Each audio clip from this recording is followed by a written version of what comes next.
Alright friends, we're back to cover Venus in another episode. This one is about Venus and the sign of Aries. If you have this in your birth chart as a birth signature, this video will apply, and it also applies to the current transit of 2025 where Venus is going to station in the sign of Aries at 10 degrees, move backwards into Pisces, and then forward to cover its shadow degrees until it passes that 10-degree mark, and eventually it makes it back to its lovely home of Taurus. And with that said, let us begin. Now we come to that. We have to discuss this in terms of the interaction of water and fire, because the element of Venus is water and the element of the sign of Aries is fire. So now we got the interaction of these two elements. And let's just consider for a second what fire is and its symbolic meaning, and what water is and what they're trying to do. Fire is the means to ignite, initiate, burn, light up, make things visible.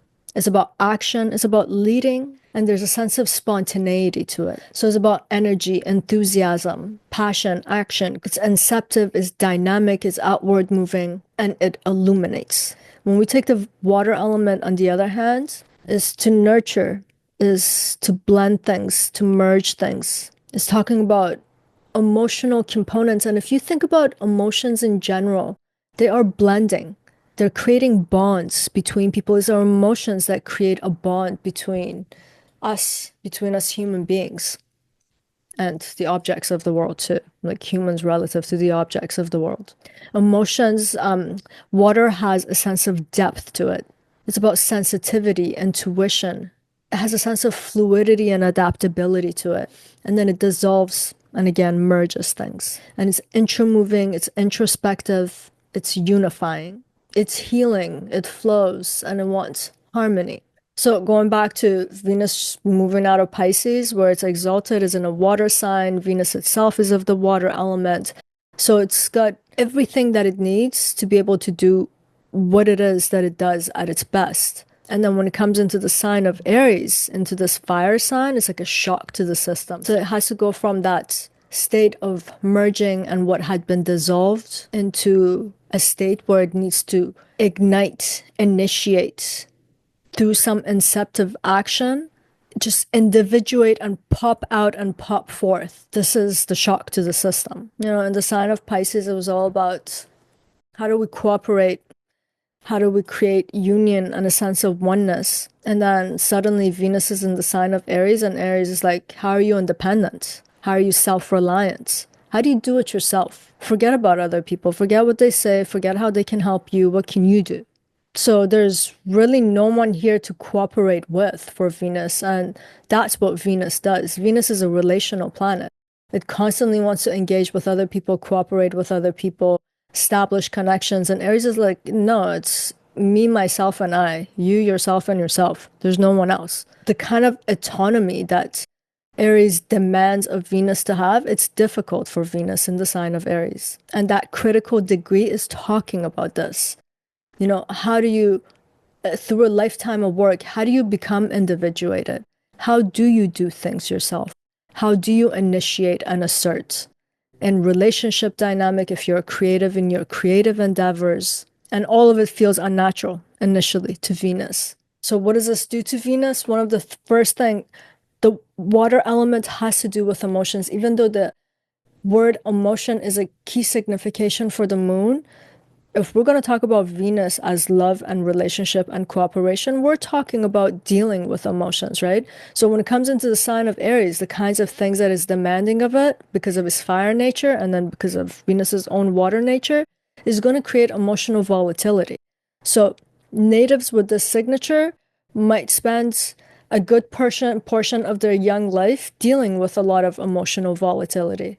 For example, that impulsive nature that's in Aries and the intensity that's there creates a lot of instability in relationships or in creative endeavors, because Venus represents creativity. And one of the reasons for this emotional volatility is because Aries is demanding of Venus to act first, feel later, think later.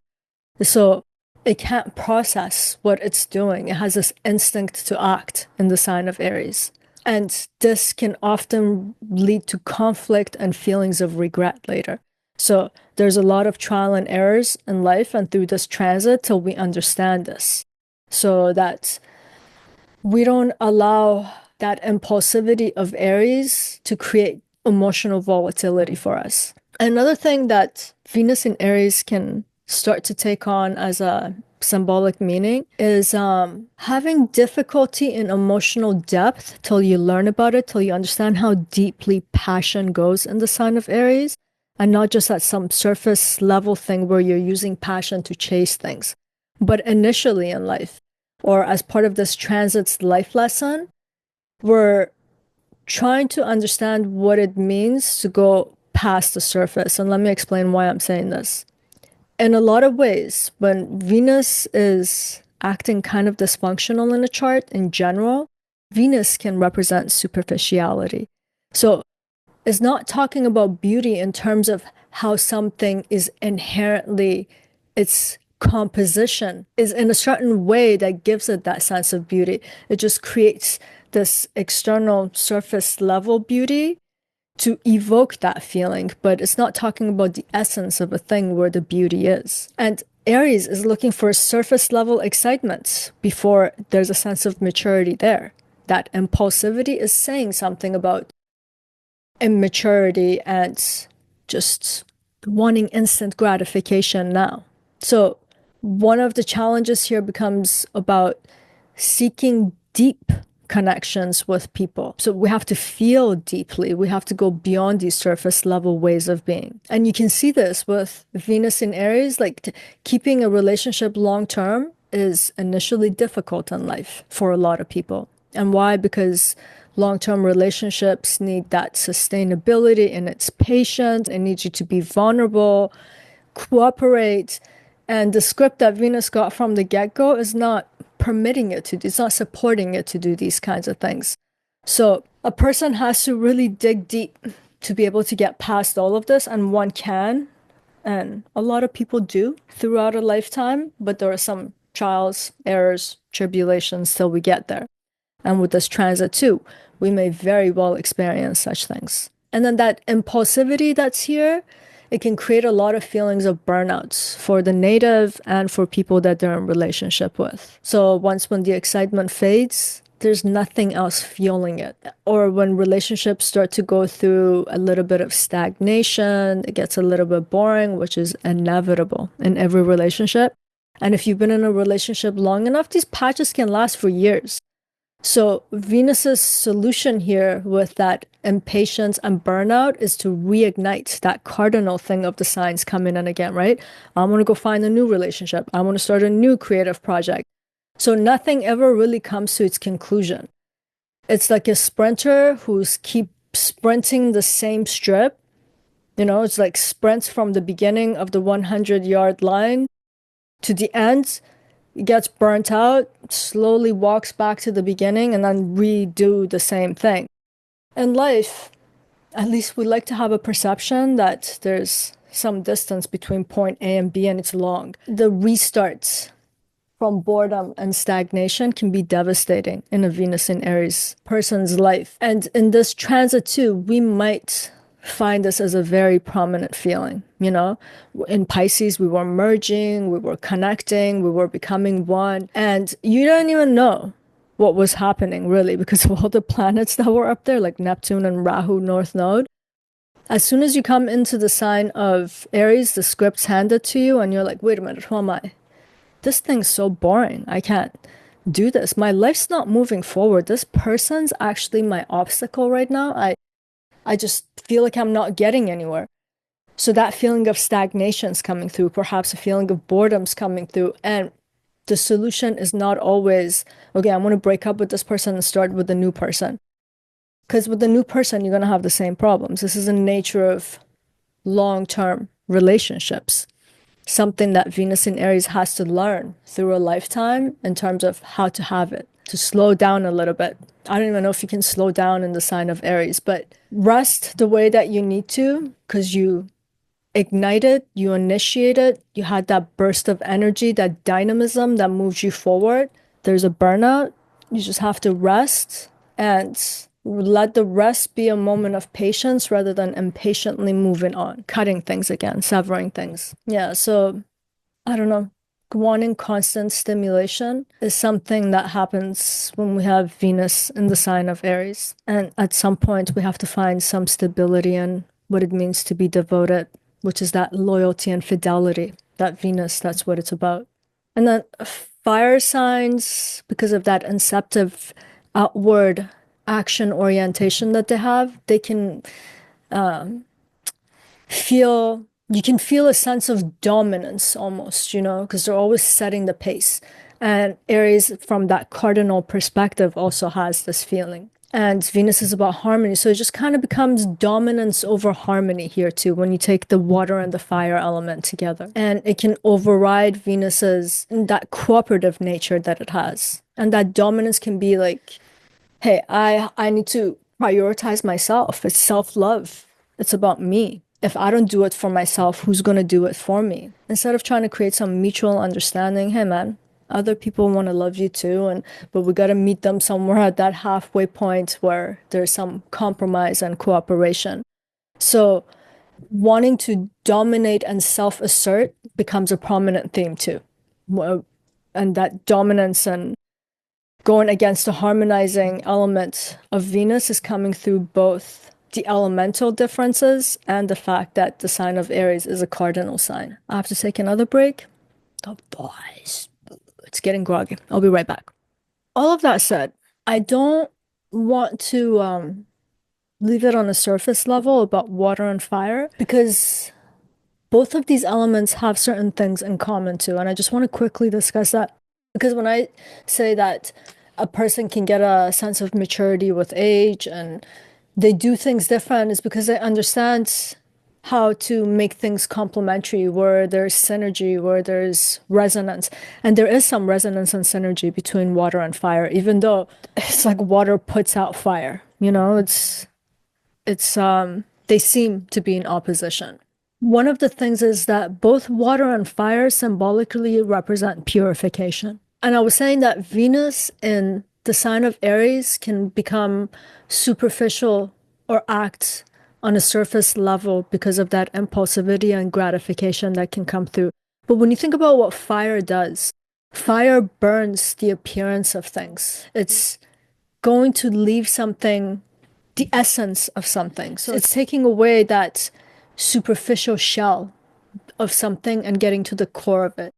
In the Vedic tradition, fire is what purifies, and it's the means to communicate to the higher realm, essence to essence, the individual soul to the ultimate soul, to the gods. So fire in itself is the means for purifying and getting to the depth and essence of things. And when you think about what water does the exact same thing. Look at a river going between a canyon, through a canyon.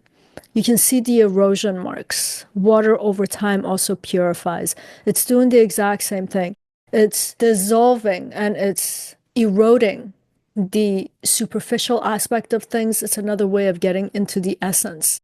And we could say water itself is the essence of life, or it's the essence of existence. And through that erosion, as the rocks are eroding, they're kind of dissolving into the water. So both of them are ultimately trying to get to a depth. And we could say Venus in Aries, if someone has a planet here, especially in those critical degrees, it could be that through all of that fire, all of that ignition, all of that initiation, it's like digging. It's going deeper and deeper into the essence of something. So this is something we have to consider about the signature and what these elements are ultimately trying to do. They're both trying to get to the essential truth and the core essence of something. And relationships, love, union, creativity, these are Venus's forte. So it's trying to get to the essence of what these things mean. What is true beauty? Sometimes you look at someone's face and you see them and you're like, oh my God, they're so beautiful. Sometimes you look at a person, you don't see a face. You see the essence of that person and you love that soul. You love that essence, and beauty that's skin deep, which applies to all objects of the world, will deteriorate with time.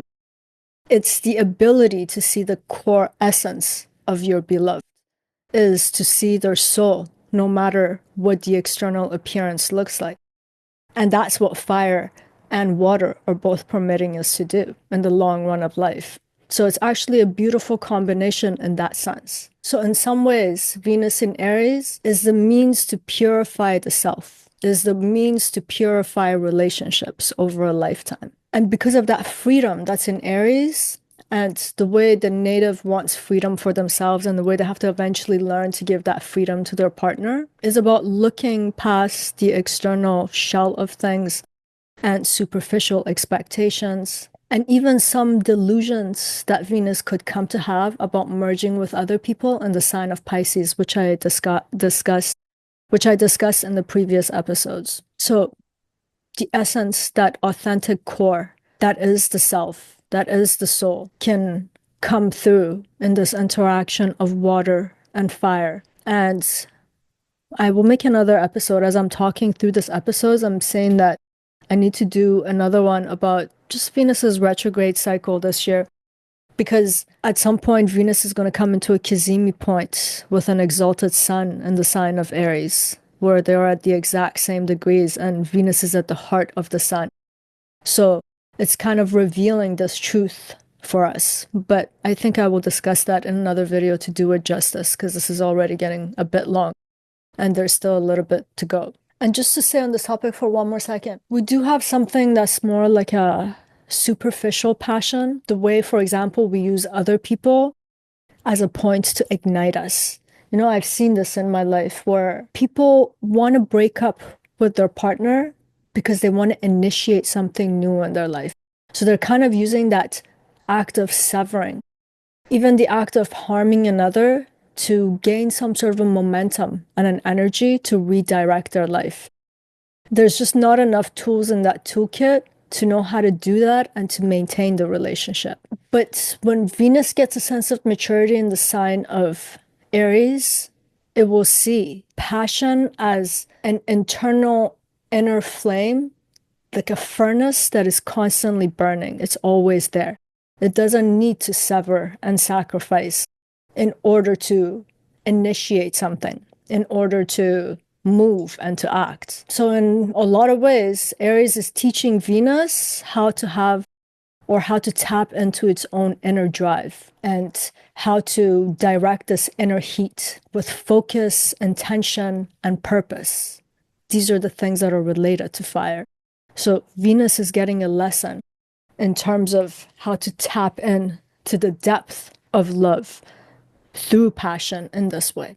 I know if you subscribe to that school of thought about reincarnation, that every life is a kind of an evolution, an act of work in progress towards some kind of a perfection. And if the perfection is the ultimate consciousness, how do you eventually get to a point where you can merge and be with that ultimate consciousness as it is? So one could say that Venus in previous lives, or even in this lifetime, in the earlier part of the life, has been configured to act impulsively. It's been conditioned to be reactive in terms of connecting with people, being in relationship, creating union, which inevitably always brings it to its breaking point. And Aries is striving to purify Venus of that early conditioning by showing it its constant demand for action, movement, something new. Because we get hurt. I don't care if you have Venus in Aries and you feel bold and you feel ride or die, tough, rugged. You still hurt. Every time a relationship breaks, even if you're the one who initiated the breakup, it leaves at least a little scar on you. And how many little scars can you have in life before you actually feel deformed? You know, so it's showing Venus how to infuse that emotional aspect of the water with its drive and all the things that Venus needs. Or maybe it's showing Venus that, hey, you came into this world, or you get conditioned to have an emotional armor around yourself. You're always fighting for your independence. You're always fighting to be self-reliant. You don't want anyone to help you. And Aries is showing through all those little scars, all kinds of barriers that the person's actually setting up for themselves and for other people, which is not allowing them to connect. Aries is showing, hey, understand your own authentic needs and your sense of self and the individual that you are. And usually the lessons that we learn about ourselves, we can start to empathize with other people and implement those same rules with other people. So in a sense, Venus in the sign of Aries is starting to learn through its own self experiences. And once when it learns and it gets into a relationship, then it can implement those rules in that relationship also. And it's this that allows it over a lifetime to have sustained relationships. And then go into that planetary dynamics in terms of friendships or relationships. And I said it earlier, Venus is the god or goddess of love, and Mars and its sign of Aries is related to the god of war. And these are actually these, we like to call such things myth, but they're actually talking about principles that are about opposing forces. Venus as the kind of organizing principle that it is, as the field of interaction that it is, as that goddess of love, is trying to create connections and unions, as I've said this a number of times in the past videos. It's about, this principle is trying to bridge gaps between things. And by doing this, it's creating a kind of a composition that's harmonized. So there's a sense of beauty emerging out of it. Mars, on the other hand, thrives on severing and conflict. It thrives on competition and conquest. And it's about asserting itself even over other people. So we can see this god of war and this goddess or god of love have intrinsic challenging qualities when they come to interact with each other. Like when Venus comes into the sign of Aries, it gets the script, and the script says, act with passion, Venus. Love is an adventure.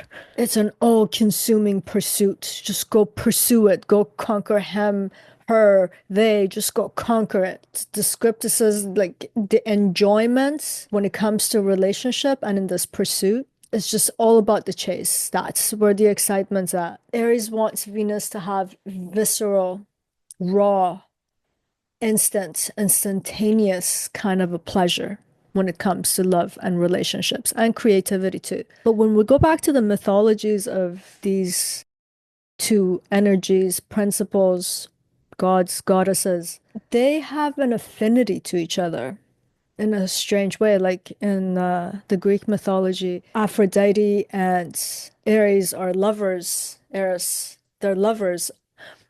They have this passionate thing about each other. I mean, they can't really be with each other, but they're constantly trying to reconcile this opposite. That's what the story is demonstrating. In some ways, love, the concept of love, which is Venus, softens the harshness of life and the war of life, which is Mars. And if you've ever been in love, like a long-term relationship, life has a very funny way of doing things.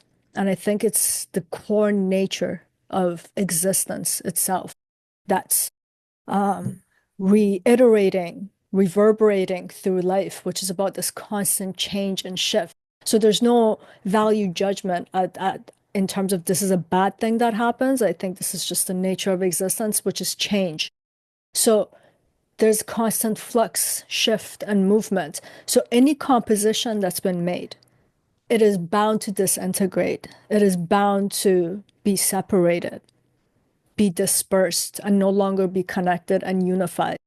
And if you want to make things remain connected and unified, you have to fight. You have to fight in a relationship. I'm not saying fight with your partner, but you have to fight for that connection in a lot of ways. People will come between you two. So there's that external enticement and the instant gratification to move that way, to go that way. But do you have it in you to fight for your relationship, to stay, to remain, to sustain that composition, which is that relationship? So love requires war. And sometimes in life, some wars that we choose are for love. So it makes it more meaningful. It's not just violent and gruesome. So we're talking about reconciling the opposite and how they are actually necessary. They are the same side of the same coin almost, if, at worst, on the other end of the coin. You know what I'm saying? I don't know. I'm just trying to think right now, even in creative endeavors, when you're in a state of flow, for example, there's a very beautiful feeling with it. But to have that state, you have to fight through so many things. Hold on, let me try to find the book. This is one of the books that I really liked, and I always get this as a Christmas gift for my artist friends, by Stephen Pressfield. There's truly a war to art. The art aspect of this is Venus. The war aspect of it is Mars. And creativity, the thing that it demands of you to show up every day and to be on top of your things and to be disciplined, it's Mars coming to intersect with Venus. If you want to be an artist, you better be courageous in a lot of ways. Because a lot of times, for example, as a writer, I don't know what I'm going to write, but I cannot give myself the luxury of not knowing what I don't know what I'm going to write. I don't know what I'm going to write, so I'm not going to show up. You show up not knowing anything. It's an act of courage almost. You just do it. Venus and Aries can have that as a slogan. Just do it. Just show up. Be courageous. And I think the point here is to learn how to do it with the least amount of friction and resistance and fighting at some point, to enjoy it too, because Venus is about that. So, in summary, the blessing of Venus and Mars coming into some sort of a connection with each other is that we have to eventually learn in life that maintaining love, falling in love can be very easy because it's a matter of chemistry a lot of time. But maintaining love for a lifetime will require a kind of a war. Venus learns, with all of its softness and all of its receptivity, how to maintain these connections and to fight for it. And perhaps this is one of the life lessons. This is why Venus is in the sign of Aries.